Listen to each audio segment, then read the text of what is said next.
And welcome back to episode 2 of our third season here at the Running with James. So glad that you have decided to join us once again. If you're new to the show, this is a podcast for runners, fitness enthusiasts, OCR athletes, high rocks athletes. Basically, if you just want to be jacked and stacked and fast, this is your show. And I'm your host, James Wyatt. And then there's these people. Hello, everybody. Lauren, Rocky. Lauren, our co-host. Lauren, Rocky. I think everybody knows who you are. Mm-hmm. Yep. Well, I think they can figure it out. Right now, if it was maybe they wouldn't know who's and who's Lauren, because it could be a lady's name, which is why Rocky doesn't go. He thinks it's a girl's name, right? Is that really why I don't like it? Y'all are going to make me work. So much editing. We need to make sure we just There's slide no it in. point in taking it out. Everybody knows your name. They know your government name. They know what your mama calls you. So everybody out in radio land, podcast land, say hello to. Beep, beep, beep, beep, beep. Slash Just Rocky. bleeping. It's going to sound like we're cussing. Yeah. Nice.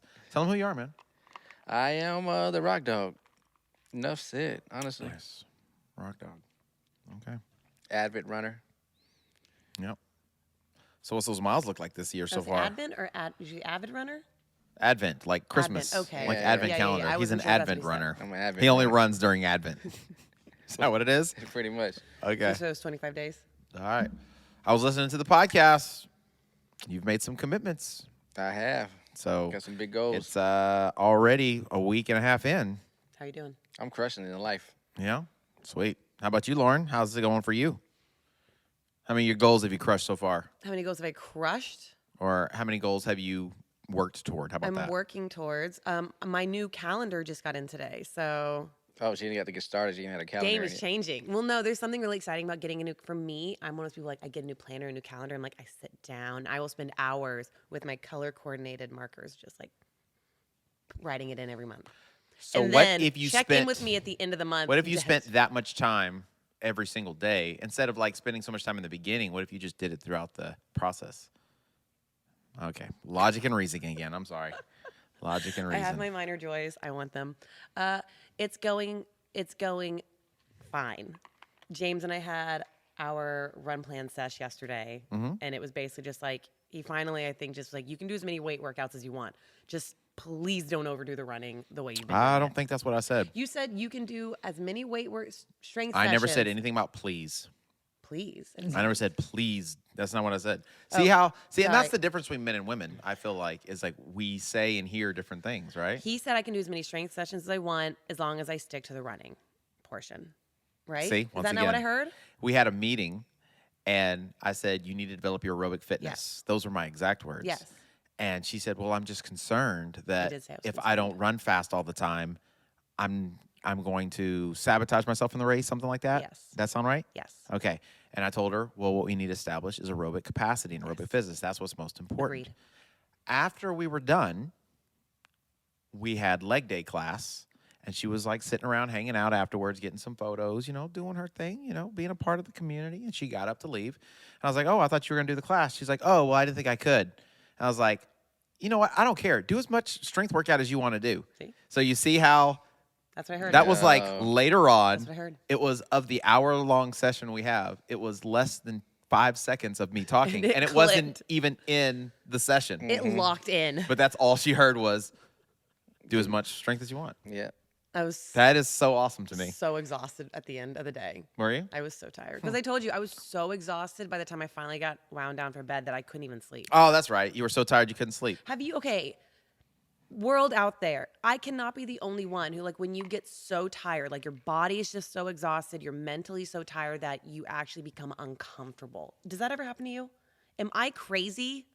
I mean, I've definitely been sore or like where I've worked out or done something so much that like my body just ached kind of, and then I couldn't get comfortable, but I've never been so tired that I couldn't sleep.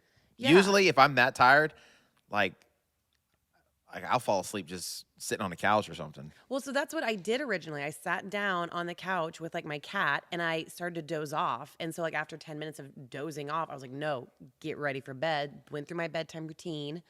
And then when I actually got in bed, committed, curled up, lights off, shut my eyes, I became so uncomfortable. I couldn't sit still. I had like a restless leg syndrome, and I could not sleep. I don't know. I tried very hard, and finally I ended up just having to put a movie on. Maybe you should try like taking a hot shower or something. I did. I took a hot bath. That usually does it. You know, I soak. I don't know. Count some sheep or drink some warm milk. Milk is gross. I do passion flower tea, which is known to knock me out. Okay. None of it worked. Don't know why. I was just that exhausted, but apparently I'm the weirdo. Well, I'm not the one to actually, because according to Garmin, my watch, I suck at sleeping. Like, Do you? I have a failing grade every night, Does every it- single night. It tells you like you just stirred too much, or like Yeah, you it only says hit I REM. was awake too much, Never in the REM cycle. restless sleep. No, it says I get like 2 hours of deep sleep, and it doesn't matter whether I sleep for 8 hours, 9 hours, or 6 hours. No matter what, if I get an hour to an hour and a half of REM, it's not enough for this Garmin, right? And it doesn't make any sense. So like one night I'll get like 6.5 hours. I'll get an hour of REM sleep. The next night I'll get 9 hours. I'll get an hour and a half of REM sleep. Both nights it's like you were restless. You didn't sleep enough. You suck. What's the recommended? Isn't there a recommended amount of REM you're supposed to get, like deep sleep? I don't know. All I know is how do you you can't control your REM sleep. I feel like I dream every night. I feel like I have dreams all night, Wait, every I thought night. dreams were like when you were in REM. Oh, because snap. That's what I'm saying. Deep you are. Okay. Old That's what man I'm is saying. dreaming. So I don't know. It just doesn't make any sense to me. So I think Garmin's just trying to sabotage my brain, right? So I try not to look at it in the morning anymore. I just go about life and don't even worry about what Garmin says. I'm gonna say, you know what? I'm rested. I'm well rested, right? Now, last night I did not get well rested because I stayed up too late watching some stupid show, What show? and I can't even believe I watched this. You don't worry about it. It's dumb. It's a dumb show. Oh, I want to know. I don't even know the name of it. It's like something Rags to Riches or something. Some car show. Like they take cars and make them cool or something. And You gotta pimp my basically, I like ride. Pimp kind My of, but it's I don't know. I cannot believe. I looked up and I'd watched. Like I was even fast forwarding through the show See what the car look because like. I was trying to get to where the car was, right? And I just kept doing that through episodes. And then finally I got to the end of the series and I was like, all right, let me go to bed. I looked down. It was like freaking 1:30. I don't stay late. I don't usually go to bed past like 10:30. Yeah, I was trying to be in bed by 10:20. So I don't even know, dude. Don't even ask me. I don't know. It's out of control. So maybe it's just the holiday season still kind of vibing a little bit. So, but I think what it is like, so I guess really starting last week, we really haven't been that busy because it was New Year's, right? And then, so people haven't really been coming to work out and stuff as much, right? I mean, they are now, but they weren't then. But I was still busy because everybody's getting ready for the race, Oh, the snap. Houston Marathon and It's the a half new marathon. do season you over think here in that's Houston. do you think that's on your brain? Think that's keeping you going? Like everyone's like goals. I mean, and I everyone's wasn't. coming at I mean, you? I wasn't staying up because of thinking about those people. I was staying up because I wanted to see these cars. They were trying. They took a Tesla and turned it into a hot rod. That's kind Oh. of cool. So they took the electric engine out and put a gas, like a huge V8 gas engine, and then they took a Ferrari and like turned it into like a hot rod. So I just wanted to see like, Were they cool looking? would you do it? Yeah, I mean, they were okay. Or were they kind of dumb? Sometimes they're. They went over the looking. top, I feel like, but they were. I mean, the Tesla was actually really sweet until the like last minute when they finished it with like whatever. But they were cool. They were cool. So, but so I don't know. It was just fascinating to me. But like, I think the thing is like every day I've been super busy with one-on-one appointments because people are like race planning, last minute prep, stuff like that for the marathon or the half.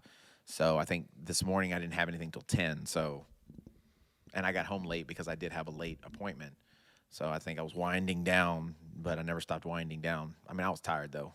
I was definitely sleepy when I went to bed. Like I was. So, but this morning I had to immediately. I got up like I think I slept in, so I got like at 8:30. So, but yeah, my watch told me I failed. I got like a 60. Wah, wah. Yeah. Sorry. I wonder what I would feel like if I got 100.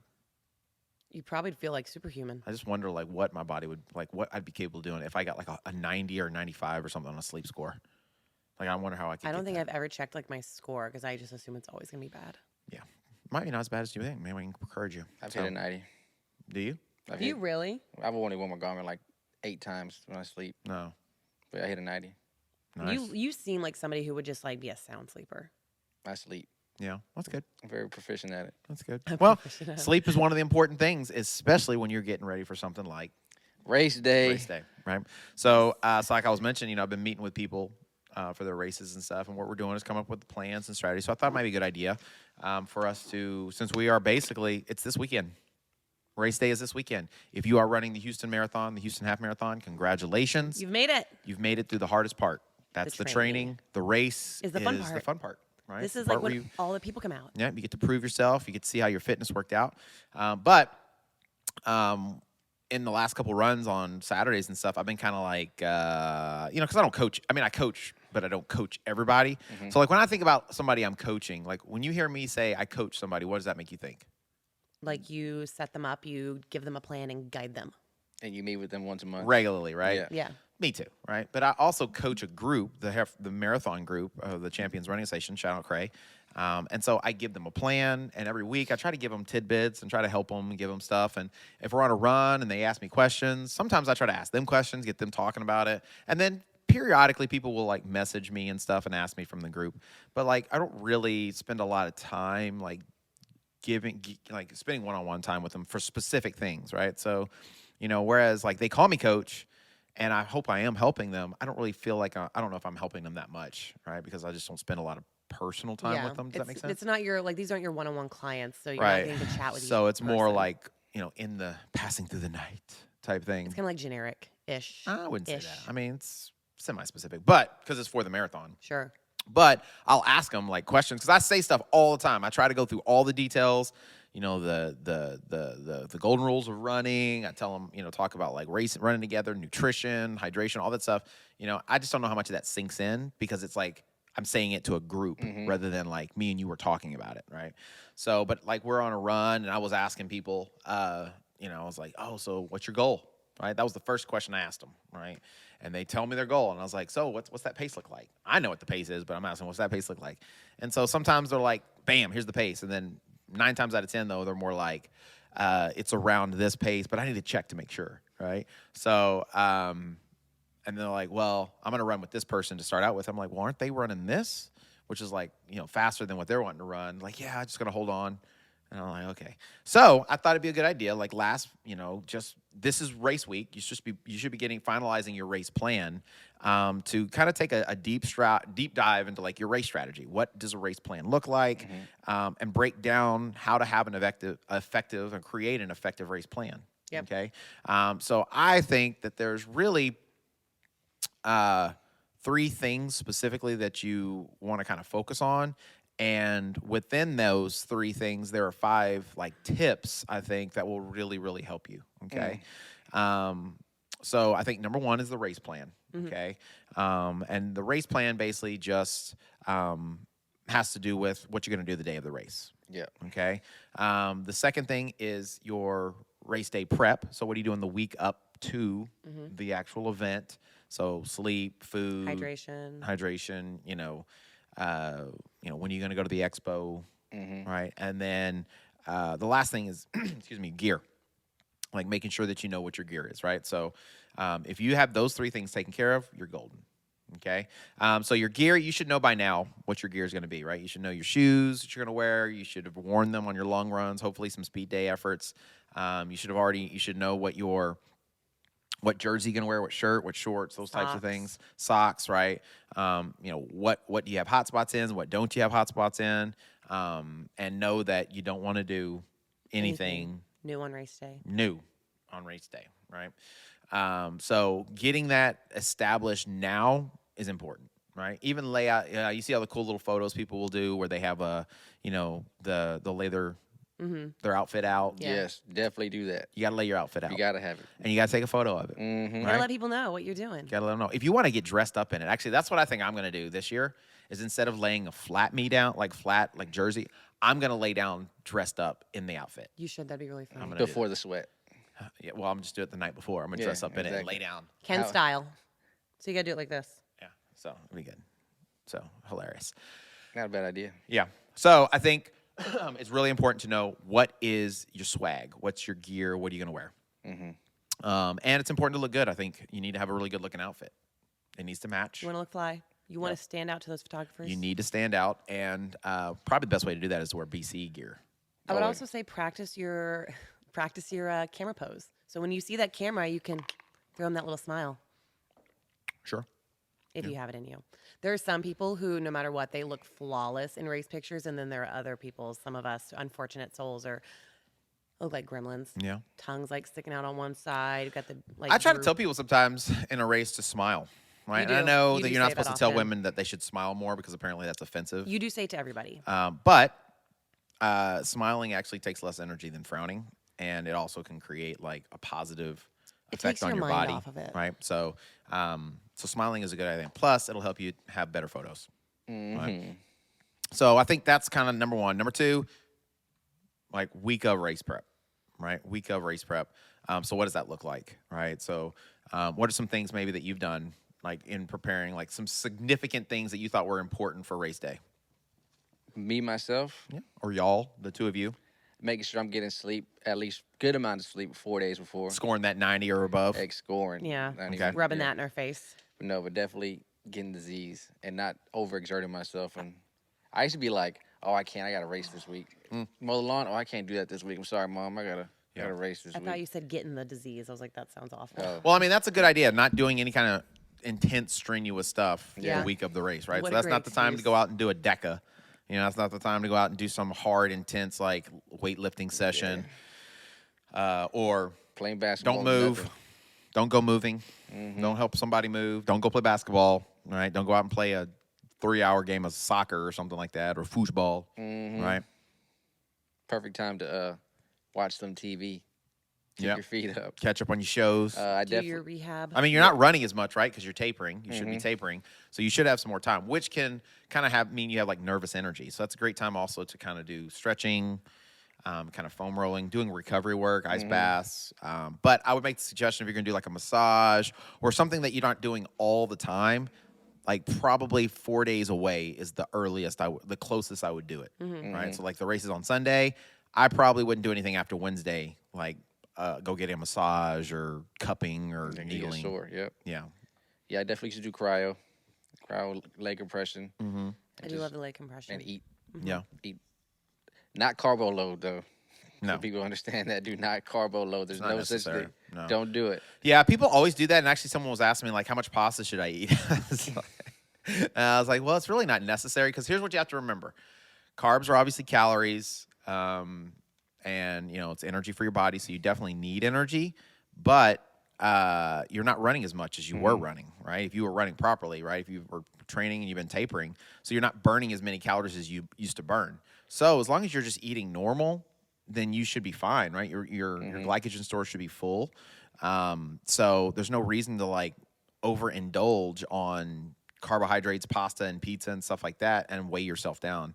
I mean, if you want to drink like an electrolyte drink or something a couple days before, you know, maybe Thursday, maybe Friday, Saturday, you know, just to make sure you have as much potassium, magnesium, stuff like that. I mean, that's I guess that's fine, but you know, it's just no need to engorge the last 2 days before the race with a bunch of carbs and fat and stuff. I remember when I was cycling a lot, we used to do that. We didn't know any better. And the person I would cycle with, we would do all like those really big, like 100+ cycle No, like rides. the MS-150. Like we did the MS-150, but all like the training rides leading up to it. And like literally the night before, we would like traditionally make a massive thing of pasta Yeah. and just stuff our faces. Yeah. It doesn't help. No. You just feel heavy in the morning. Yeah. So it's just not something you need to be doing necessarily. I mean, if you were doing like a 100-mile race or something, maybe, I guess. I don't know. But it's just not necessary. Yeah. Also, mental. Working on the mind, thinking about the race, thinking about the Visualizing sucky the part, race, yeah. actually visualizing the sucky parts, the good parts, and reminding yourself your mental plan as well. Yeah. Well, I mean, and that's part of your race week Yeah. prep as well is finalizing your race plan, right? And the race plan really, I think, comes down to focusing on 5 very specific things, okay? So before I get into them, let me ask you guys, Okay. for your race, what would be the things you feel like you need to focus on for creating a race plan?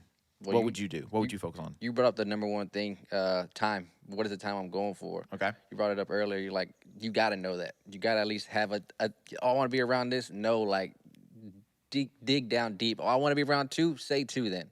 Say 2:01, whatever. Have that time and know the pace you have to hit. And so that's part of my race plan and understanding that don't go out hot. That's probably number 2. Know your time. Don't go out hot.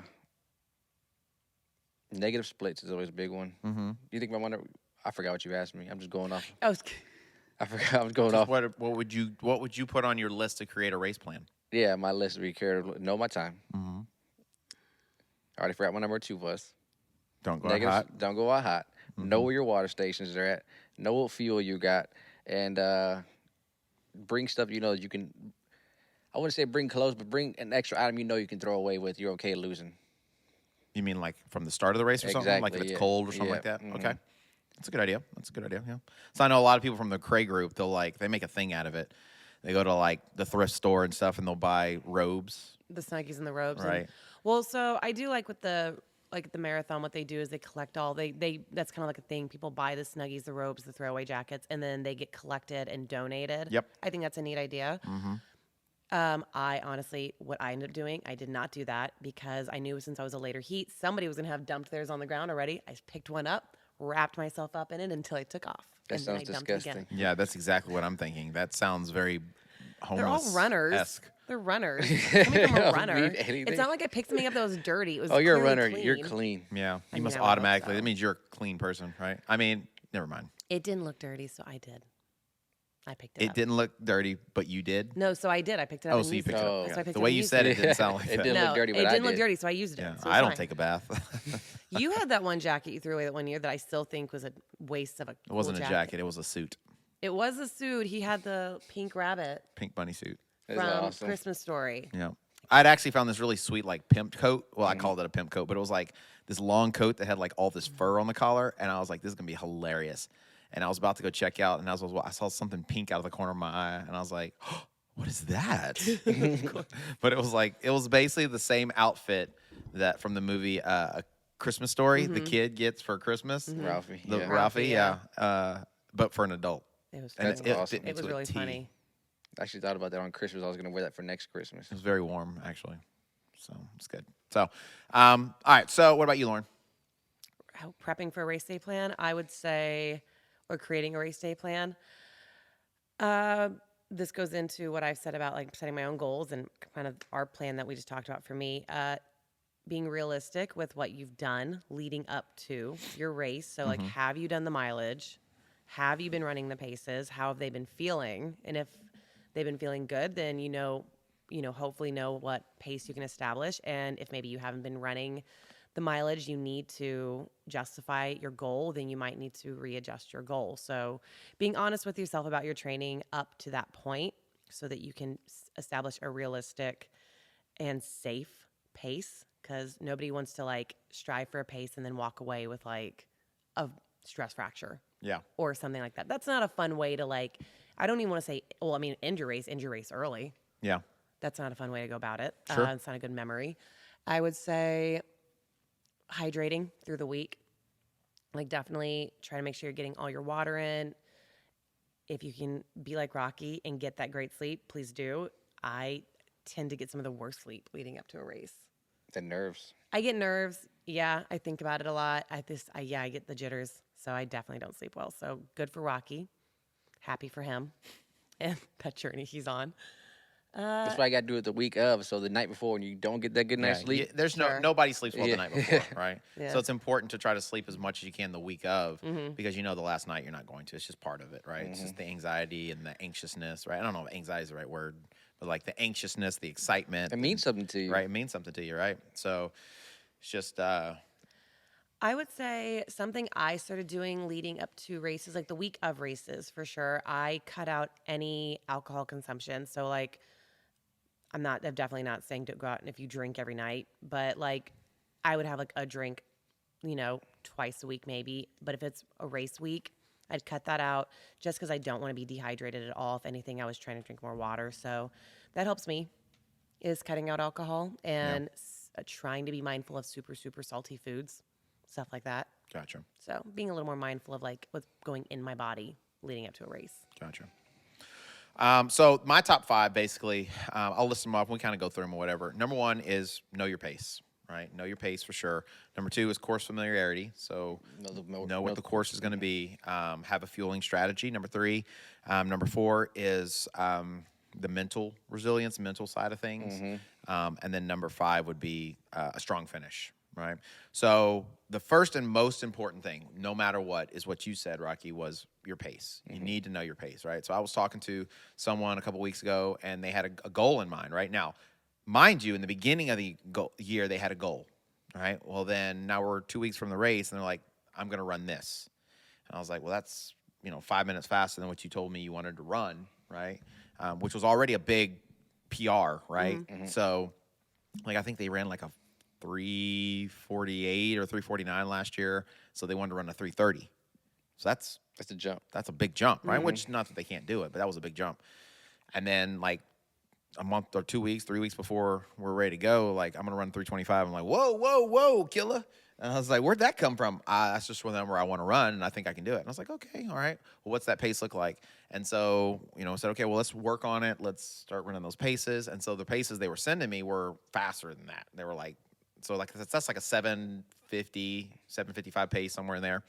And they were running like 7:30, 7:40, 7:45s, And they were like, well, I can do it. I can hit it or whatever. And I was like, well, do you know what a 7:45 pace is?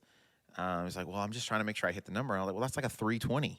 So you're talking about going in 5 minutes faster. So if your whole ultimate goal that we know is already like huge is to run a 3:25, why are you going out running a pace for a 3:20? Yeah. Right. So if you have a goal in mind, don't run faster than the goal, because you're probably not going to hit the goal. You're going to blow up instead, right? So if your goal is to run, a 3:25, that's a 7:51 pace, I think, or 7:49 pace, something like that.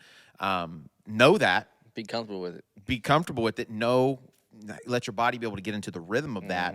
And then when you go out on race day, like you said, be disciplined, especially in the beginning, to maybe even run a little slower than that, right? Go out and be conservative to start out with, because you're full of adrenaline.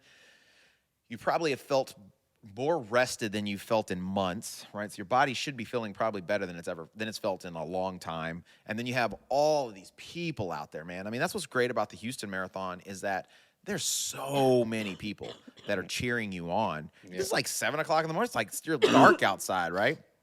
And so all these people are out there cheering you on.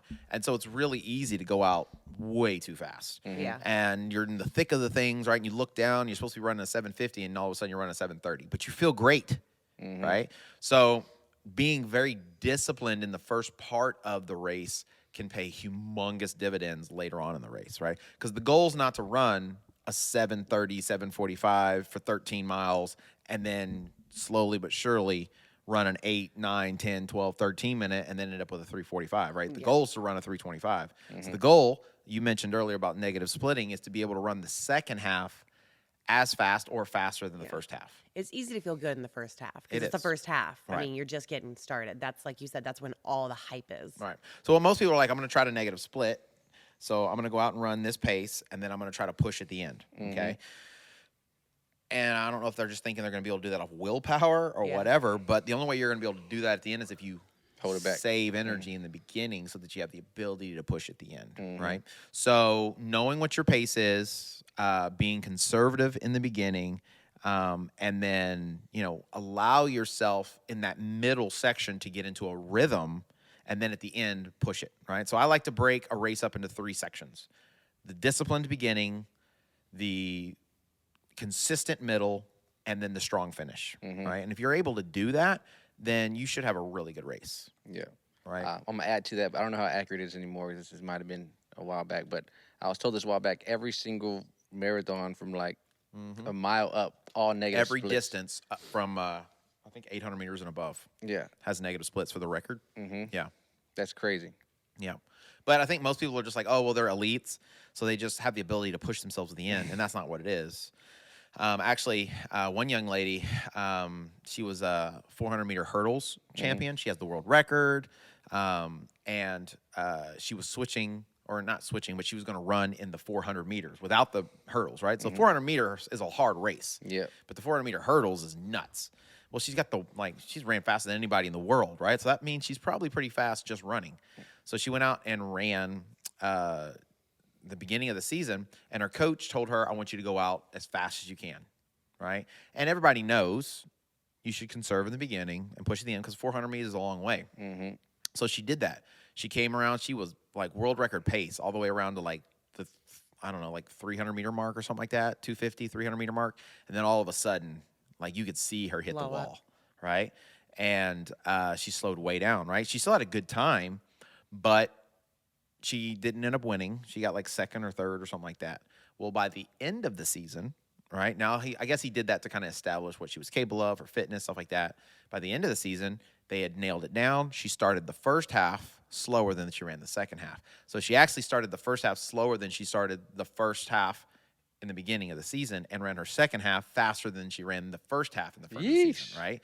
So slowing herself down, getting into the rhythm, and then having the energy to push at the end allowed her to basically go out and just dominate, right? So, you know, the same thing will apply. It's obviously on a much larger and longer scale. So holding yourself back and understanding that, especially on something like a marathon, 5 seconds a mile is a lot, right? So the difference between a 7:45 and a 7:50 could mean the difference between finishing strong or blowing up at mile 22, right? So if you can conserve your energy and run the 7:50, and then if you have the energy, you can always run the 7:45 at the end, right? So the key is knowing your pace and sticking to it, right? The second thing I think is course familiarity. So knowing what the course is going to look like, right? The cool thing is that most events, like say the Houston Marathon, they release the course early, Yeah. right? So you get a concept for it. I like to go out and run the course if Yeah. it's available, right? So we've ran it, what have you, a couple times, and you know, like I have it, like pretty much now, I have the course memorized, right? I know where the turns are, I know when it's going to turn, so that really helps me because it's like running on your own home turf, right? Yeah. There's Yeah. nothing like what happens You know usually, where the dips and the right? Not tricks only are. that, but like what happens when you get to, so like let's say we're running over at 100-acre woods, right? We run out there. We turn around, we come back. What usually happens to your pace when you hit the retention pond? You pick it up.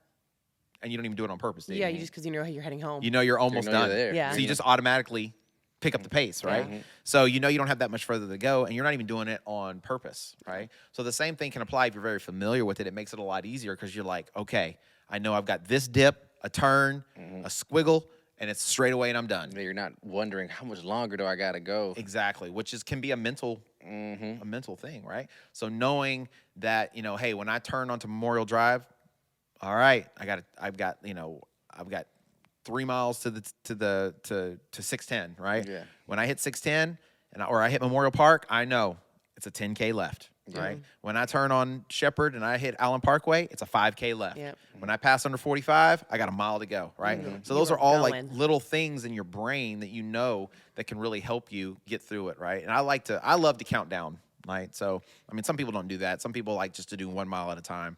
But I like to, like, you know, for the most part, I like to, especially once I hit mile 13, when I hit mile 14, I'm like, all right, there's less in front of me than behind me. I've already done it. I can do it again, right? Then when I hit mile 20, I'm like, all right, it's just a 10K left. You got this. Then at mile 3, I'm like, all right, this is it. The last 5K. Push, push, push, push, right? And by the time you hit mile 25, then you're just like, I don't want to say on autopilot, but like, you know you're done. You know you're going to finish. And so there's like a mental shift that can kind of happen and you can work your way through it. Right? So it's important to be familiar with the course at the very least, look up the course, be familiar of where the turns are, where things are going to be at, and if you have the opportunity, go out and run it. Yeah. And water stations. Where the water, yeah. So I mean that's another thing, right? So they should have marked on there where the water stations are, where the bathrooms are, you know, where the start's going to be, where the finish is going to be. So those are all things definitely you want to be familiar with because that's part of your fueling strategy, which is next. Yeah. And yeah, I guess we'll go to the next part then. Yeah. So what's fueling? Fueling is food for the body. It's what you know. That's how we get our energy from. So we're gonna burn so much during the race. Yeah. Half marathon, full marathon. You're burning calories like. I almost said something stupid. I mean, I say that. It's your nutrition that helps with your glycogen stores. It's gonna keep you. It's gonna give you the energy. The calories are gonna give you the energy you need to get through those miles. Yeah. Got to keep those glycogen stores up, people. So, but we've already been prepping for all this, right? If you this You should have been far- practicing. Exactly. You should should have been practicing. Yeah, you should have been practicing for all this. Right. But you need to have it nailed down by now, right? Exactly. Yeah. And especially so, like race day. I was so used to running with stuff. So like running with water on my back. I don't know if people are still used to that. How people do that. Yeah. if they're running in their hand or how they're doing that. So it's going to be different. Race day is going to be a total different atmosphere because you're used to having water on you. Now you got to wait every 2 miles or so for it. I think it's every mile at the marathon. 2 miles. Every 2 miles. Yeah. So, but like even if that's not enough, you always drink it. You're always at 7 miles. You're drinking, and it's going to be at mile 8. Have someone there at mile 7 on the sideline ready to go for you. Someone a loved one, friend, there with a water bottle if that's where you usually drink your water. I don't know people that detailed. Do you not run with your own hydration? I used to. But you don't anymore. Do you run with your own hydration? Well, I mean, I take a belt with water and stuff. Yeah. Yeah, so that's what I'm On asking. race day, you do that? Yeah. Well, I do too. take powdered water, and I just use the plain water on the course because there's more than enough on the course usually. Yeah. So that way I don't have to carry as much water with me. So that's kind of my plan is I take a bottle that has nutrition in it plus gels because I kind of alternate between gels and liquid, and then I try to switch out somewhere around mile 15 and get another bottle, give them the empty bottle, and then that way I can do it again. So and I just use the plain water on the course. But you don't drink plain water you don't bring plain water on you. What if somebody who usually runs with their naked band and now they only have plain water, they never did the nutrition water like you're doing? Would it be smarter than to run with water or without it? I do both. I mean, it's always better to be safe than sorry, right? Yeah. Take extra gels, and if you feel like you're going to need it, take extra water. See, Yeah. I was sorry. I didn't bring extra water. I didn't bring no water. I was like, there'd be water in the course, more than enough. I wanted less weight, so I didn't even But think so about that's that. part of the reason why, one of the reasons why I use like the powders in my water is because that also gives me water, right? Even though it's got stuff in Yeah. it, I'm still getting water You're still getting as I'm running. hydration. But you also need just water, right, for hydration purposes. So if you think about it, every 2 miles is basically like every 14 minutes or so. Yeah. So you lose like 6 to 8 ounces of water every 20 minutes. So for me, the pace I'm trying to run, that's more than enough for me to be able to get the water I need. And so I also don't, that way I can be a little bit lighter, right? So, yeah. So, I mean, if I could run without a belt and carry, I would definitely do that because I feel more comfortable, like not wearing it. But for me, it's just too far to go without having that stuff right there on me, right? Because I don't get a table. I've never had the luxury of having a family member or a friend be kind enough to like want to hand me off something. So I run with both. When I did my marathon, I did a water bottle and I did the powdered one like he did. Yeah. Did you ask anybody to do that? Yeah, remember my mother said she wanted to come out and support me, and she was 45 minutes late and only got there just in enough time to watch me cross the finish line. So I'm glad I didn't count on her for that. Like mother, like no daughter. offense, mother. That's awesome. Yeah. So yeah, I had that's my fault. It's awesome. But no, when I ran my last marathon, I took off my band. I took off my waistband. That's where I stored my goo at. But I took it off. I couldn't. I was like, The weight bothered you that much? No, I was just honestly, I was. It was about mile 18, mile 20. I was dying. Yeah. I saw my family at Memorial Park. I was like, take this. Did you think it would help you like lighten your load or I something? or what? just, it was, Was it too everything. tight, or was it Everything just was an bouncing? issue. Yeah. Yeah, everything was an issue at that time. Yeah. My body was an issue. Yeah, I feel that. So, but yeah, fueling is going to be important. So your body has about 60 to 90 minutes of glycogen stores. So just energy. And glycogen is just basically what your body does with carbohydrates. It takes carbs, converts it into glycogen. And it's your body's most readily usable source of energy. Okay, so your body can use fat as energy, yeah, but carbs is what your body wants, especially for something like a half or a full marathon. So you want to try to do your best to keep those stores like replenished, right? So you're not going to ever be able to keep up. But if you look at it, like I encourage you, if you haven't done this already, look at your long run, like your last couple long runs that you've done, and look at your calorie expenditure, right? So, I mean, it depends on your mass and, male, female, the effort level, but kind of you can pretty much guarantee, but like you can pretty much average 100 calories per mile, right? So if you're out there running a 20-mile long run, that's 2,000 calories you've burned, right? My gosh, I mean, that's like the average person burns about 2,000 calories a day, right? So you're burning more calories on one section of running than you do most days, right? So it's important. So people don't understand that part of why they bonk or crash is because they're just out of fuel. Nothing left. Right? They have no fuel left in their bodies. So like the suggestion is anywhere from like 30 to 45 minutes because you want to try to stay above it.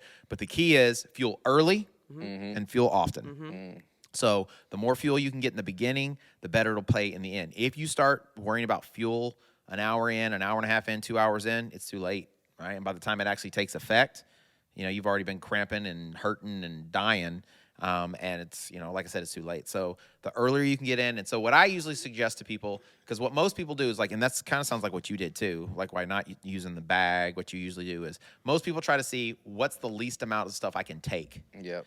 I say, test it, check it out, see what's the most you can take, That's and it what I not do. bother you, right? So how much can your body handle intaking without it giving you some kind of issues? And if you're able to do that, then that's going to allow you to progress and perform at a much higher level.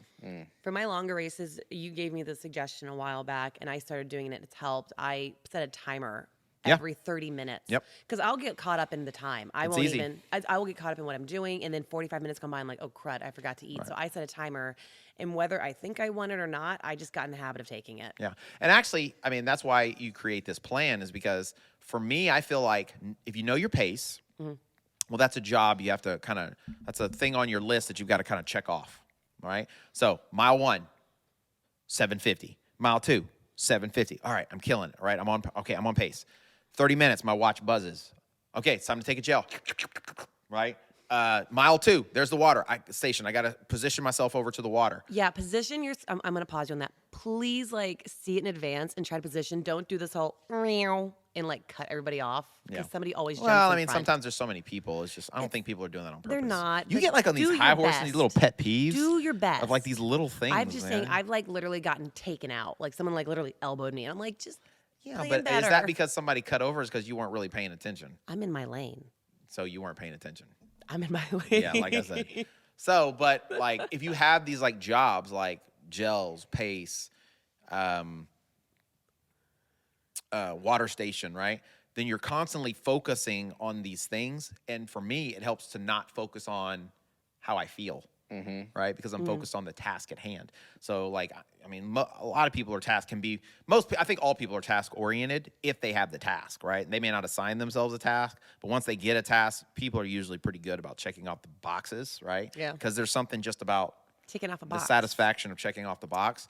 So for me, if you have that plan, I feel like it really helps you to focus on staying engaged in the moment and what's happening, instead of, oh my God, I've been running for 2 hours. This sucks. Yeah. Right? And your mind just wanders, right? You got nothing to think about but how you feel. I did the same thing with my pacing because I know last year we saw a couple of people do this idea where they wrote their paces down their forearm at every marker or whatever. Yeah, they had certain paces, making sure they were staying on plan. And I did that for one of my races to make sure I didn't get too hot or I didn't panic. I wrote down where I needed to be. And it was kind of to me, that was the equivalent of the check mark because it felt good to just look down and see I was exactly where I need to be. Or towards the end, I was actually ahead of schedule because I felt that good. And that was a nice feeling. Gotcha. So that works for me. And then something happens and it smudged and I had to try my best Yeah, to sweaty. read it. Was it 735 or 753? I was like, what is that? Yeah. So, but I think definitely having those will really help, right? And that I kind of think plays into number 4, which is the mental aspect of the mental resilience, right? So, in my opinion, the hard part of training the hard part of running a marathon is the training for a marathon, right? If you've done the training, that means you've ran a lot of early mornings, probably late nights, middle of the days. You've probably ran in some hot weather, some cold weather, some rainy weather. You've done some speed work. You've done some really long runs. So you've put yourself through a lot of different situations, right? And so, yes, it builds the physical ability, like your aerobic capacity, lactate threshold, stuff like that. But it also helps to train your mind, that, hey, I've been consistent. I've been able to do this. Even when I didn't want to do it, I went out and did it. So it helps to train because there is a point. I do not care who you are, okay? I don't care how great you are, how fast you are. There is going to be a point in that race at some point where you're going to want to stop. And your brain's going to tell you, this is the dumbest thing you've ever forced us to do. I hate you. Just stop. Let's just stop. My hamstrings literally will tell me, let's just call it a day, bro. I'm going to go ahead and shut this down. And you try to work without me, see how it is, right? So they start to revolt on you, right? So, your body and your brain are going to tell you that this is not what you should be doing. But if in training you've been consistent, well, then it'll help train your mind that you can do, difficult things. And you can figure out ways how to get through it, how to persevere through it, right? So having the mental strength is a game changer. That's why it's so important. So remember, we always say it. You don't do anything new on race day. Well, that includes like being uncomfortable. Yeah. Right. So if you've done that, which is why for me, I feel like training is so important, because so many times people will in training, they'll get out there and they'll start running, and when it starts feeling comfortable, they'll stop. Oh, I quit because I couldn't hit the pace. Yep. Right. Or, they're supposed to be running a 7-minute pace for 800 meters. They're supposed to do 12 sets. Right. They go out, they get to the 8th set and they don't hit it. And then they hit the 9th set and they just give up. They say, well, I couldn't hit it, so I just quit. I just went ahead and finished the run like slow. I'm like, well, you missed a perfect opportunity to develop some character and some mental fortitude. The goal isn't always, you don't have to necessarily hit the pace, right? If the pace was to hit 7 minutes and you hit 7:15 the last 4 because you were tired, well, that's fine.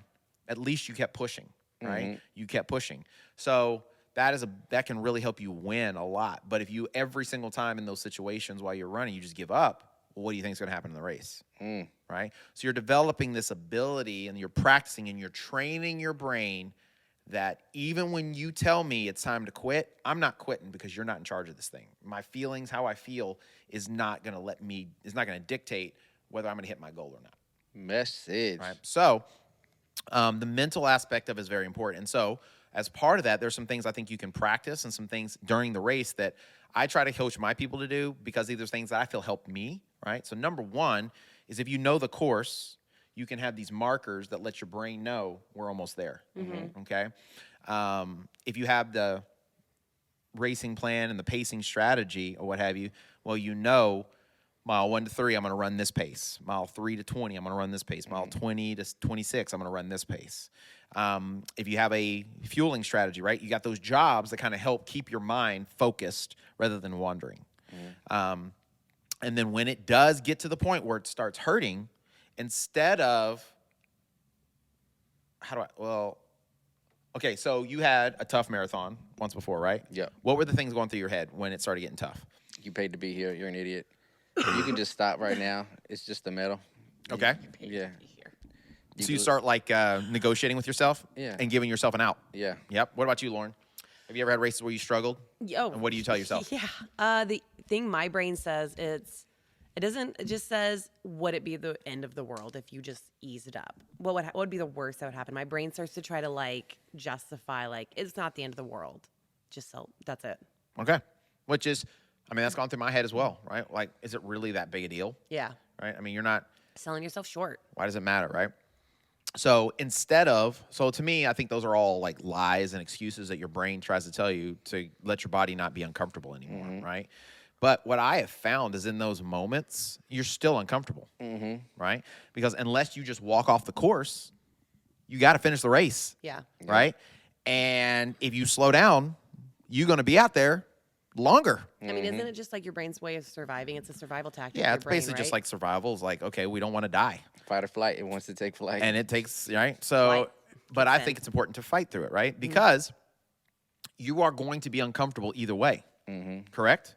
Right? So when your brain told you that and you eventually slowed down, were you in any less pain? Oh, no. In fact, you probably had more pain because you started doing what? Thinking about it, listening, feeling it. You started listening to it. It almost came like, she mentioned something like this the other day, but a self-fulfilling prophecy type situation. You started cramping up, right? And now you're out there even longer, right? So instead of letting those thoughts kind of take over, what I usually tell people to start with, number one, is instead of like, okay, I can't do this, it's too hard, start telling your body or what it is it needs to do so that you can do it. So focus on your form. Drive your knees, quicken your cadence. Usually quickening your cadence is one of the best things you can do. Quicken your cadence, drive your knees, pick up your heels. Those are 3 things I repeat to myself consistently at the end of a race. Drive your knees, quicken your cadence, pick up your heels. Drive your knees, quicken your cadence, pick up your heels. And I'm constantly repeating that to myself. And so once I get to a certain point where it's like that, I'm not even looking at my pace anymore. I'm focusing on my form. Yeah. And what usually happens when I look down, guess what's happening? I'm hitting my pace. Yeah. So it's really weird how it happens. So what usually happens is when you get tired and the mental stuff starts to kind of come into to play, is your form starts to fall apart. Well, now you're fighting against yourself. So it's like you're like literally making it harder for you to run because you're overstriding, you're putting the brakes on, right? You're shutting muscle groups down. You're not utilizing all the muscle groups as efficiently as they could be used. So you're literally making it harder on yourself. So it's just like reminding yourself of mechanics, like go back to the mechanics. Focus of on the it. mechanics, right? So that's the first thing I would tell you to do. The second thing I would tell you to do is you remind yourself, I've done this before. I've felt like this before. I can do this. I've done this before. I've felt like this before. I can do this. And so you notice there's like a rhyme to it, a reason to it, like 3 things constantly you're repeating to yourself.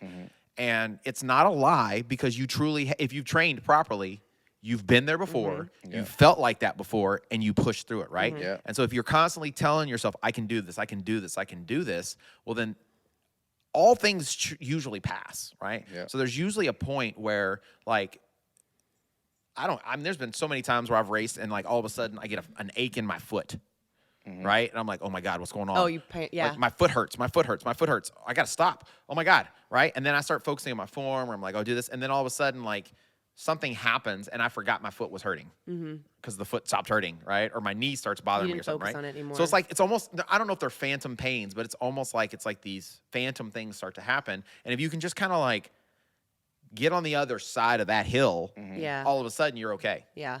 right? So reminding yourself that not just that you paid to do it, but that you're not doing it for the medal necessarily, right? You're doing it to prove to yourself you can do it. You're doing it because you have this ultimate bigger goal. You're doing it to inspire people. You're doing it to lead people. You're doing it to show other people that it can be done.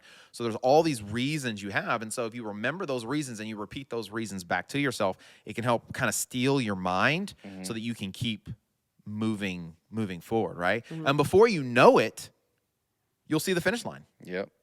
Right? And then if you have people that you trust, that you've been training with, that can run with you, well, then you two can be kind of like, almost like your mental accountability buddies, and remind each other, hey, we got this. You know, hey, girl, we can do this. Hey, guy, we got this, right? Hey, buddy, we can do this, right? Maybe give them a slap on the backside and be like, power up, right? And encourage. I mean, that's honestly why I smack people on the butts, I would also encourage you to like to give suck those their energy. To give encourage those them. words of encouragement to anyone you see on the course because they're all probably at that same point going through the similar mindset. And even if you don't know them, if someone next to you looks like they're maybe also having a hard run, just like, hey, we got this, we're almost there. Like sometimes it can make you feel better to like encourage someone else. Yeah. No, it can. Like for sure. If you can encourage somebody. And there's something about being encouraging to somebody as you're passing them. You know? I mean, there's nothing like passing somebody to give you a little extra oomph. Yeah. It kind of like makes you pick up your step. Yeah. You make it a thing. So, and that's another thing you can also do is like, you can find targets, right? Okay, I'm going to pass that person, right? Or I'm going Like to you catch up chase to that people. person, right? Or, you know, I'm going to just keep this pace until that stop sign, right? So you kind of give yourself little markers and stuff to kind of keep moving down the road. So, and if you do that, you might be surprised at what'll happen, right? So remember, it's positivity breeds positivity. Negativity breeds negativity, Yep. right? If you constantly speak negative, I promise you, all you're going to see, feel, and experience is negativity. If you speak positivity, then what you're going to happen is positive. It's the craziest thing in the world that, like, when you focus on the good, when you focus on how to conquer, you can conquer. When you focus on the bad and that's all you see, and you focus on what you can't do, guess what happens? You can't do it. So remind yourself you've been there, you've put in the work, you got this, right? If I coach you and we've agreed upon a certain pace or time, there's no doubt in my mind that you are physically capable of doing it, right? And more than likely, I even believe that you are mentally capable of doing it, okay? So if I believe it, then you should be able to do it, because I'm going to be honest with you. I'm going to let you know. He will be honest with you. If I don't think you're capable of doing it, because I want you to be successful. I don't want you to go out there just whistling Dixie, right? I've had a couple conversations with people, and, you know, I had a conversation actually with someone last night, and I was just telling them, you know, they haven't been able to, like, fully, you know, commit themselves to the training. I had suggested they go down to the half marathon. They are like, nope, I'm doing the full marathon. And so, like, I was telling them basically, if you need to finish, so the goal is to finish, right? And they're like, yes. So if the goal is to finish, you have this much time to finish, okay? So it's like 6 hours to finish, which is like a 13:45 pace or something like that. Yeah. Right? If you run I think it's 13:45, you should be able to finish I think they're in B or C corral or something like that. You should be able to finish in 6 hours, and you should be able to get your time, and you're good to go. Okay? So there's zero reason to start the race at an 11-minute pace. Yeah. There's no reason to start the race at a 12:30. Start the race at a 13:45. If you get to mile 20 and you feel good, speed up, right? But the goal is to finish. And anything under 6 hours is what? Win. It's a win. Do you think they will take your advice? We'll see. We'll see. I have no idea. They haven't, I don't know. We'll see. I think they will. I think they got it. Take the advice if you're listening. They'll do it.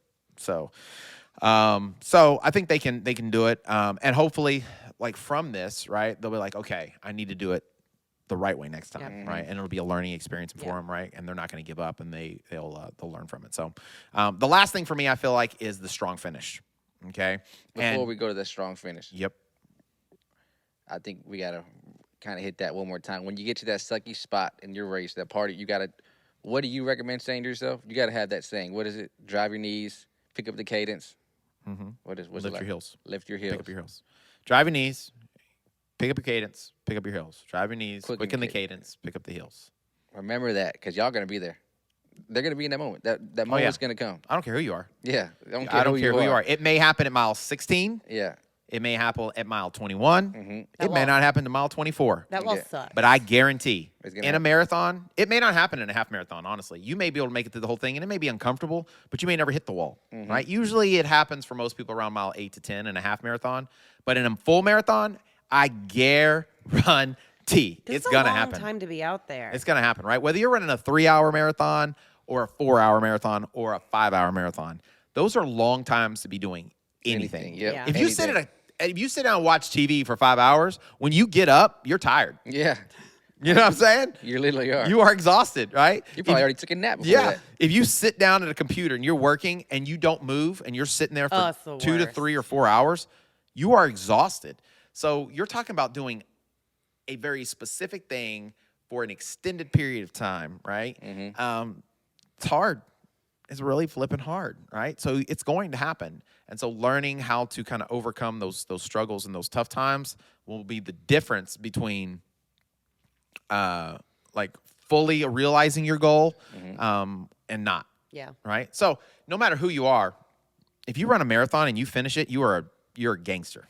Yep. You're a boss, right? So kudos to you. Props to you. Now, I personally, just for me, my personal opinion about it is, if you're going to do it, why not do it right and get the best out of it as you can? So train properly and everything else. But, no matter who you are, if you go out and you're willing to even try to do that distance, you're a monster.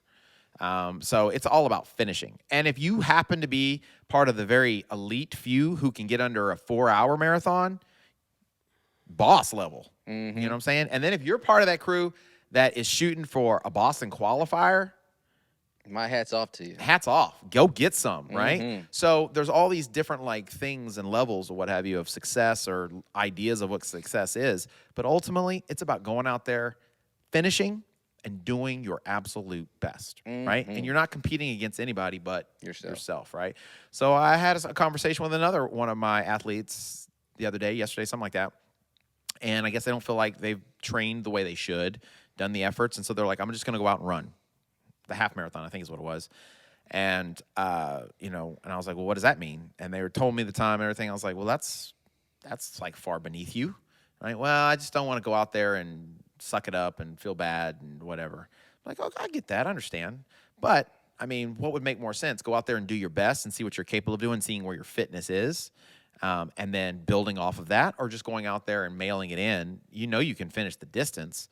Mailing it in and then being disappointed because when you get to the end, you feel good and you're like, oh, I could have gone faster, right?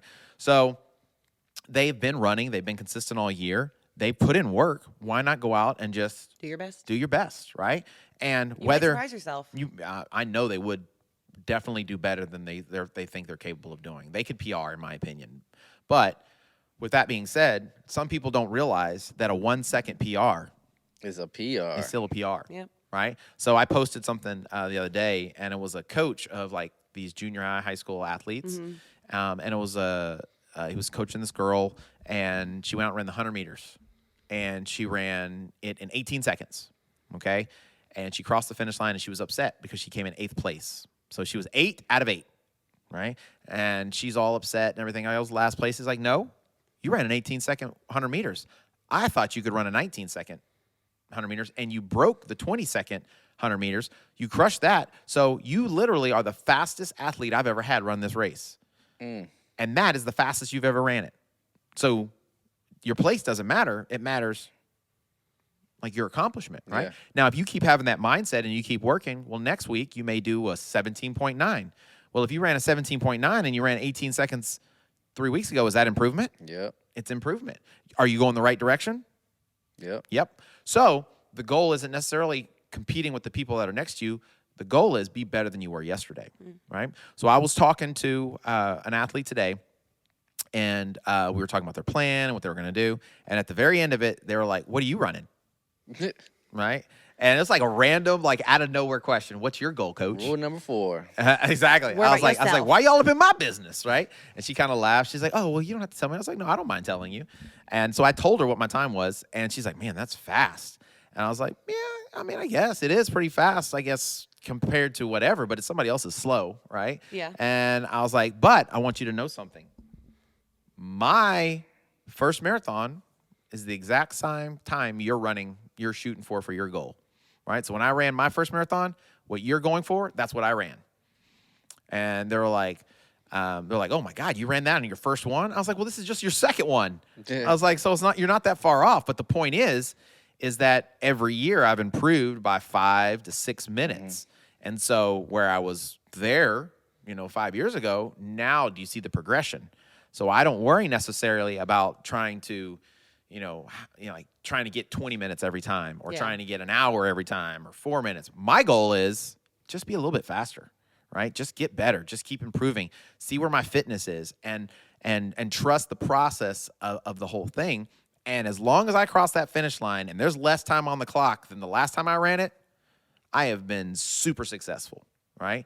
If I've done my best, right? So that's what I would encourage people to always remember is, number one, the first goal is to always finish. And number two, do your best. And if your best is not as good as it used to be, well, look at your training, make the adjustment, and then go out and do better next time, right? Learn from it. Don't beat yourself up. Don't get all like in a tizzy and all the other stuff. Just do your best until you can do better. Then do that, right? Then the fifth one, like I said, was finish strong, right? And the only way you're going to be able to do that is if you discipline yourself in the beginning, if you are familiar with your surroundings, where you're going, if you've had a good fueling strategy, right? And then you've kind of been able to conquer that whole mental side of things. If you're able to do those 4 things, then you're going to be able to finish strong. And the strong finish just basically means you see the finish line, you're within, especially when you get on Allen Parkway, you can see downtown, right? There's It's like a tons of people, beacon. right? It is. The skyscrapers And just so then rise you're up. you're really able to just kind of push yourself, and you're able to finish strong through those especially once you get through the streets of downtown. Can I make a suggestion? Don't take the firebomb shots that they're trying to offer you on Allen Parkway. Yeah. That does not sound like a good idea to Yeah, finish. don't drink beer or shots on the way down. People will offer. Yeah. Avoid temptation. Don't grab random things on the side of the street. I've done Avoid that. the temptation. I've done it before, right? My first marathon, I just grabbed something because I was dying. I was looking for pickle juice or Gatorade or something. Tequila. And I grabbed something and I swag it. I drank it. And it was beer. And I was like, ugh. I was like, was that beer? He's like, yep. That would make me so upset. If I wasn't You're expecting welcome. it, it would make me upset. I was not satisfied. Not at all. My gosh. So, being able to finish strong is only going to be, I feel like personally, like possible if you handled the other 4 properly, right? But you need to have that as part of your plan, right? What does a strong finish look like? Well, in my opinion, if you're running a 750, a strong finish would maybe try to run 745 or 747, right? Because if you're truly running your best, you shouldn't be running a 7-minute pace the last bit. You don't have that much left Because you in the shouldn't have that tank. much left in the There should tank. not be that if you're much able in to the run tank. that fast at the end, you didn't run fast enough the rest of the race, right? But you push yourself, right? And you definitely push yourself knowing that this is it. When this is over. Here's the funny thing about like racing. In the beginning of the race, you feel great, but you know you've got a long way to go. And so it's a little daunting. In the middle, you're in the battle, you're in the heat of battle. but you're like, this is never going to end. Yep. When the race is over, it's like, oh my God, I could have done better, or that went by really fast. Yeah. You know, or I'm glad that's over. Right, but like even though you're out there for 3, 4, 5 hours, you're like, it's a flash in the pan, right? It just goes by much quicker than you think it does. Yep. You know, I feel like later when you try to recollect it, you're like, I don't even remember what happened. You don't. You're like, I don't know. You I remember like started bits and and finished. pieces, right? You remember certain points. You do. Right? So my last marathon, I specifically remember, I remember mile 8, because at mile 8 is when we split off Yeah. from people that I was running with, right? I remember specifically, mile 10, because I was like, dang, it is so cold out here. And I looked down at my watch and I had my gloves on and I couldn't get my gel out because my hands were so cold, right?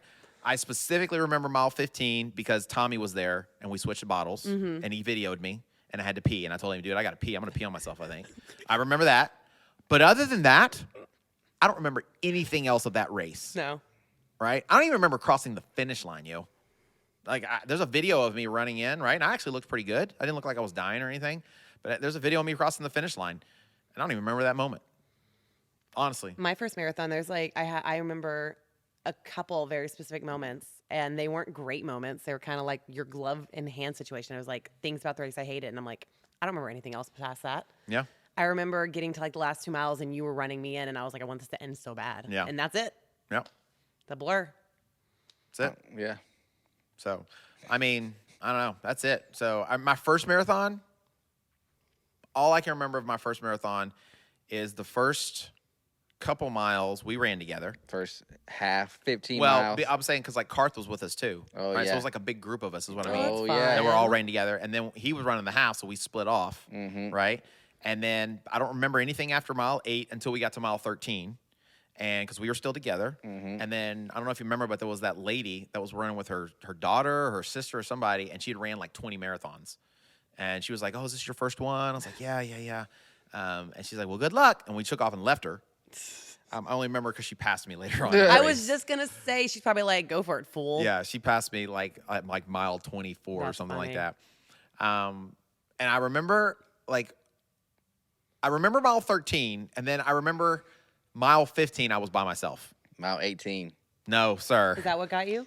It was like 16, 15, 16. Yeah. I just remember we made that turn when we came off of the hill, right? And we came around, we were together, and we're like, man, we feel great.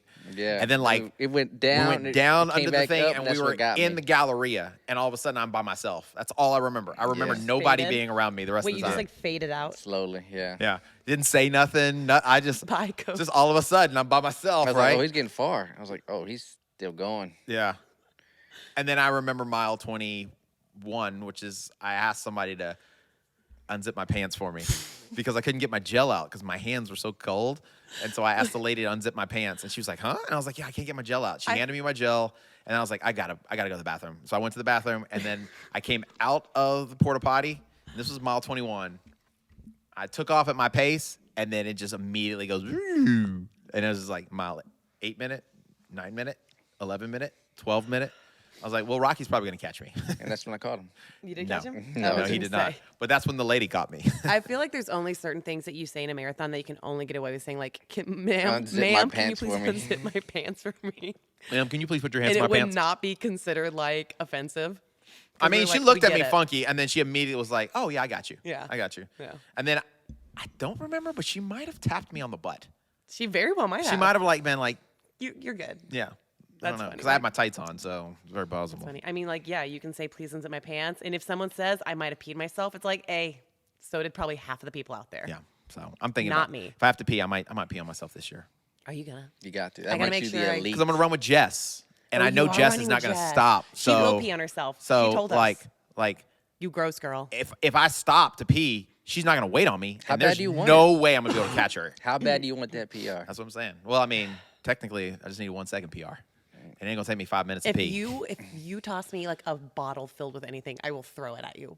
I'm gonna tell you right now, if I'm gonna pee, it ain't gonna be in a bottle as I'm running. How am I gonna do That's not that? even possible. Or a plastic bag. How is that even gonna be possible? a plastic bag? No, nobody's gonna know but me if it happens. So, but I I just pray, God, please, Lord, let me be able to hold my stuff together, right? Just Oh my gosh, I'm dying. That's so I funny. pray to God it'll be all right. I'm so excited for all of you. I'm also I'm excited to be out there watching. I'm nervous for myself because I'm going to be doing my best trying to get video of every one of you as best I can. I wouldn't worry about all that, dude. I'm Just going to get worry me. about it. I wouldn't worry Yeah, about all you're that. not even No, going I'm to come saying help James. me. James be like, Well, don't no, worry I about need to nobody else. get Just at get least. I me. need to. Well, I know No. Jessica will be with you. That's 2. Yep. Laura and Danny will be together. That's 2. Well, here's the thing, and this is no offense Lillian. to everybody else, right? We have 26 people running. I'm going to do my best. We have 26 people running the half and the full marathon, okay? If you're at mile 8, you should be able to get the majority of people, Yes. okay? I'll be at mile 8. So if you go to mile 8, you go to mile 24, you should be safe. You're going to get pretty much anybody and everybody you need to get. If they're not wearing a BC Fitness shirt, Wear your BC Fitness jersey so I know you're with us. but look at me, right here in these eyeballs. If they're not wearing a BC Fitness shirt, they don't need to be filmed. Do you feel what I'm Heard saying? it, people. Do you hear what I'm saying? I hear So you. there's no reason to try to get the 300 and We something need the people marketing. that are cray people. No. You feel? I love cray. No, I get it. Okay, but they have a cheer group. Yeah, they have do. a whole group. They do. So that's not your responsibility. BC has me. Okay, Just me. So Rocky's leaving me hanging. So you had a whole crew. Like we had 3 people Yes. last year. This year, It's those people just are me. racing. Well, Tommy will be with you, Tommy will be there with but me. Tommy has responsibilities to To meet you. me at mile 15. I know. Tommy's responsible to you. I'm going to do my best to all the BC people. Wear your jersey so I know it's you and you're worth my time. But also, I will have a Running with James shirt. I'm having one made. Yeah. For the event. So if you do see me, wave. Say hi. I'll say hi. I'll cheer you on. I won't give you a butt slap. Sorry. But I might Sweet. give you a high five. Sweet. All right, you have a ramble? I do. What? What's up? Talk about it. Be about it. Give me a second. I wrote it down earlier. I got a ramble. Don't look at me. It's my dog's birthday. We should all say happy birthday, Uji. Yeah, he looks real comfortable. Hang on. Zoom in on that, Rocky, right through that. Look at that. Okay. You're definitely a lot more excited about that than the dog or anyone else is. You ready? I'm ready. All things of value come with a cost. Without this cost, there is no triumph or victory. So remember this when you're at 8, 10 miles, or 20 miles in. You didn't sign up for this because it feels good. You're showing to the world what you're capable of. Most of all, you're showing yourself what you are capable of. There's no success without adversity. I'm sorry to say this race is going to suck, because it's going to suck, but the response you have to this suck is what defines you. Pain is temporary, but quitting lasts forever. People may have goals of a certain time or just to finish a certain distance. Whatever it is, these goals are fictitious until you bring them to life. You've conquered so many things in your life already. This race doesn't know what's coming. This race doesn't know who you are, so it's time to reveal yourself. Let your light shine brighter than it ever has. Always remember, keep putting one foot in front of the other and drive your knees, quicken the cadence, pick up the heels. Good job. Drive your knees, quicken the cadence, pick up your heels. Oh, That's yeah. it. Very That's good, it. Rocky. That was nice. That was it. I thought That's about good. Was that all You you? put in all the good stuff. I thought about the racers, yeah. Nice. Good for you. Good job. There you go, people. There you From go. the mouths of Rock Dog. Take one more step. Mm-hmm. Just one more step. Good stuff. Drive your knees, You got this. quicken your cadence, pick up the heels. Mm-hmm. And when all else fails, okay, it will work, I promise you. When all else fails, if you can just imagine me on the sideline, you can literally hear my voice. Like I've had people talk about it before. You can hear my voice. And if you hear me in my tone, whatever that tone is, I'm a very loud person usually if I'm cheering people on. You can hear me say, drive your knees, quicken your cadence, pick up your heels. I'll be yelling it, right? How many times we've been at the track and y'all have heard me say that, Yes. right? So Many times. if you can picture it in your head, it'll help. Because instead of you telling yourself, you're going to hear Coach James telling you, right? It's that motivation, so I'm there with you. Have you ever seen that movie? It's about, it's like a Christian movie, but it's about a cross-country girl or whatever. Yes. I forgot the name of it. But you know what I'm talking about? Yeah, where she wrote that, what is that word I'm looking for? Redeemed, all that she wrote, all the stuff down, or? Well, she went to school, and she ended up going to like a private school, Christian school, and like she found out like she was adopted or something like that, and then like she finally got connected with her dad, and he was sick or what have you, and she became a cross country runner, and the cross country coach like was working with her and stuff, but she wasn't like she was like a natural, right? And so her dad would make her tapes of him talking her through the race, what she would feel like. Oh and yeah, all this other you're stuff. here. You're about to go over the hill. Type. Aw. Yeah, so he would like look at the course map and he would talk her through it, And right? so she'd be hearing it? And so while she's running, as she's going through the course, he would be talking her through the race. Overcomer. Oh, that's cool. Overcomer. That's I almost it. said Redeemer. Yeah, Yeah, Overcomer. Overcomer. That's it. It was a good movie, right? But like, picture Coach James in your ear, telling you, "You got this. You can do it. Don't quit. You got this.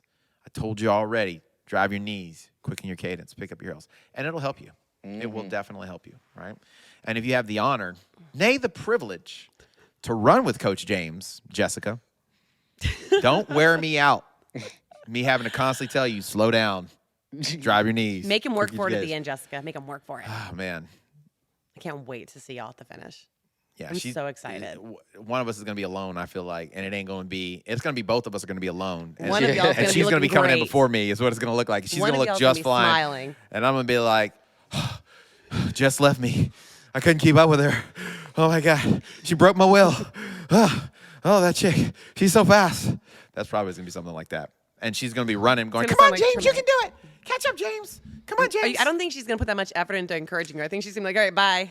You're She's actually going to toss probably out deuces. 100% correct. and go on. She's not going to put that much effort into You're going to carrying see you. her around mile 25. And you're like, "Where's James?" "I don't know. I lost him somewhere around mile 10. Yeah, I can hear her already and saying me asking that question. Her going, I don't know, somewhere back there Yep, that's it. with her sunglasses on. She'll probably be very nice about it. She'll be like, "I don't know.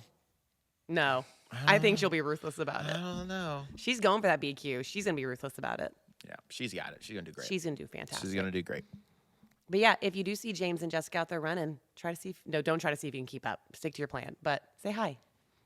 Word. Yep. I may not respond to you. No, don't take it personally. Yeah. He's just focused. Just yell James, and I'll just a hand goes up. maybe, right? So, I'm trying this time around not to like focus on all the other stuff that's going on because that takes so much energy. I'm gonna try not to be crisscrossing through, slapping people's butts. I'm just gonna Focus. focus on the task at hand. And I know I'm gonna be talking Jess through at least 20 miles of this race. I want to come up with some really like you always. I love seeing the signs. By the way, if you're one of those people who has the signs that say you're almost there and it's the halfway point or less, please remove yourself with that sign. It's so mean. No, you need to be at mile 3. That's so cruel. I hate those. Those are awesome. But I do love seeing some of the creativity and signs. So there's one I saw one year, and this was funny. It was a girl, and she had one, and she goes, "Single, looking to mingle, call," and had her number. I was like, I like that. I like this girl's style. I do She's not. going for the fitness people. There you go. Yeah, she does have a type. She has a type. That's good. But, Runners are clean too. Huh? Runners are According clean. to Lauren, Kind of according to me, they're supposed to be they're clean. clean, right? But yeah, I'm gonna come up with a fun sign for Nice. y'all. All right, I'm excited about it. I'm excited about it. I'll see you twice, maybe. I'm gonna do my best to like be everywhere. Yep. We'll see. Remember, and this is what I think this is gonna be the challenge for you because time is not like your forte, like keeping track of time. Remember, if you are at mile 8, Yes. and let's say me and Jess come through. Yes. Okay. Well, if we're doing our time that we're supposed to be, we should be under an hour when we get there. Yes. Okay. Well, the people who are running the half marathon, and let's say they're trying to go for a sub 2 hour. Yeah. Okay. Well, they're not going to get there till like 20 or 30 minutes later. Yes. Okay. The people who are like, say, running a 4 or 5 hour marathon. Yeah. Right. Same thing. They're not going to get there for another 20 or 30 minutes. Well, 20 or 30 minutes later, we're going to be like at mile 11 or 12. I know. Right. I know. So by the time we get around to mile 24 or so, or 20, I guess 23, if you're talking about Allen Parkway and Shepherd, we should be like at 2 hours and like, I don't know, 50 minutes or something, 2 hours or 2 hours and 45 minutes, something Yeah. like that. Well, yeah, 2:40. I think we should be right at 2:40. Okay. Well, that's only 30 minutes later. And you have to drive I know, from and mile park. 8 I know. over, park, and know. get there in time. So you have to be quite aware. So you can't be like, and luckily last year you had me. I didn't know you were And I the was like- reason we stuck to it. I was like, let's we go, were also let's go. running to Because and she from was our all like, cars. she was so, she was taking video of everybody, bro. I was like a little B-roll. golden. I was like a little Everyone. I was like a little Australian shepherd. I was just like, She was just like, and people we'd never even met before. She's like running with them, taking their video and pictures of them. I'm like, we don't know these people. I wanted everybody to have a good time.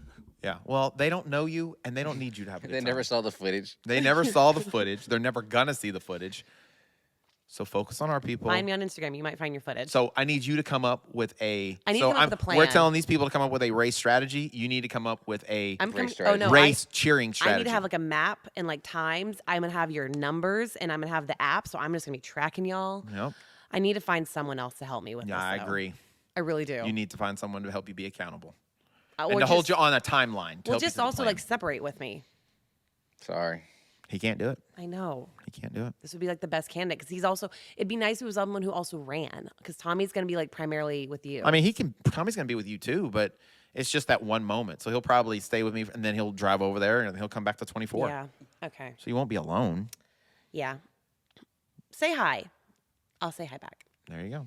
No matter who you are. I will. Seriously. Say hi. No I'll matter have who the you are. running with James. So you'll be shirt one on. of the reasons why she's distracted, and we'll never see her. We'll never freaking see her. Right? So nice. You think I thought about actually? I was like, I wonder if I can get away with getting some wheelies and just wheeling through, not You're like gonna rollerblades. bust your face. Not I know rollerblades you're because talking about those the would be Heelys, very yeah. obvious, but wheelies, like heelys. Yeah. Heelys. They wouldn't be as noticeable, and so just like scootalooing on. You could get your bike and ride your bike. I'd get. You do. You talk about getting yelled at. People would get. I see people out there on bikes. I haven't. Have you? I saw people like out there on bikes last year. Yeah. And especially if you're on the sidewalk, it just can be hard. It's just gonna be because there's so many people. No, I feel like that's dangerous. I feel like I'd be safer for everybody, including myself, if I was running it. Yeah. So yeah, it just won't be as smooth. I might have to bring out the gimbal, but I don't know if that's gonna be reliable. Yeah. So we'll see. We'll see. To be. All right, guys. Well, I wish you continue. all the best. I'm not going to wish you luck because it's not about luck. It's about putting in the effort. It's about putting in the work and Preparation. about preparation and about accomplishing what it is. So I want you to do your best. I want you to believe in yourself and know that you're capable of a lot. So if we're out there, if you're out there and you see us, say hello, what up? We'll be under the big C before the race. So if you want to come say hello, get a picture with us, or listen to my inspiring pregame speech, 6 o'clock under the big C in the George R. Brown Convention Center. And then that'll kind of be our meetup spot after the race as well, once we've all finished and we are recovering and waddling. Yeah.